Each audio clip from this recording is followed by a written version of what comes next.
ঝিনাইদহে সরবরাহ বাড়লেও কমেনি নিত্যপণ্যের দাম। বিপাকে নিম্ন আয়ের সাধারণ মানুষ। আরও জানাতে সরাসরি যুক্ত হচ্ছেন সহকর্মী মেহেদী হাসান সবুজ। সবুজ, বাজার দরের ঊর্ধ্বগতি নিয়ে কি বলছেন ক্রেতা বিক্রেতারা?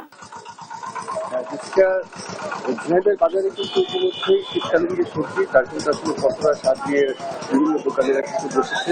আমি কিন্তু আগেও বিভিন্ন সময় বলেছি ঝিনাইদহে কিন্তু প্রচুর আবাদি জমি, বিশেষ করে শীতকালীন যে সবজিগুলো উৎপাদিত হয় তার বেশিরভাগই কিন্তু আমাদের ঝিনাইদহ বা যশোরে উৎপাদনকৃত পণ্যগুলোই কিন্তু বাংলাদেশের বিভিন্ন প্রান্তে যায়। সেই ক্ষেত্রে কিন্তু ঝিনাইদহের বাজারে সরবরাহ অনেক বেশি থাকলেও দামের কিন্তু কিছুটা একটু পার্থক্য আছে। ক্রেতাদের অভিযোগ যে যেহেতু সরবরাহ নিজেদের এলাকাতে হচ্ছে, ঝিনাইদহের মাটিতে সরবরাহ হচ্ছে, কিন্তু তারপরে কেন দামের ক্ষেত্রে আসলে এই তারতম্য। তাদের দাবি যে দাম যদি আরেক কিছুটা কমে সেক্ষেত্রে ক্রেতাদের জন্য নাগালের মধ্যে থাকে। আমি যদি একজন ক্রেতার সাথে কথা বলি, আচ্ছা আজকে আপনাদের এই বাজারের কি পরিস্থিতি, কোন সবজি কি দামে বিক্রি করছে? ভালো পরিস্থিতি ভালো।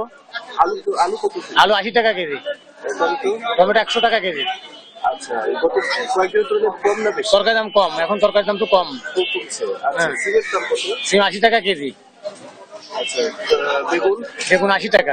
ফুলকপি? ফুলকপি 50 টাকা। আচ্ছা, দাম কি কিছুটা কমার সম্ভাবনা আছে?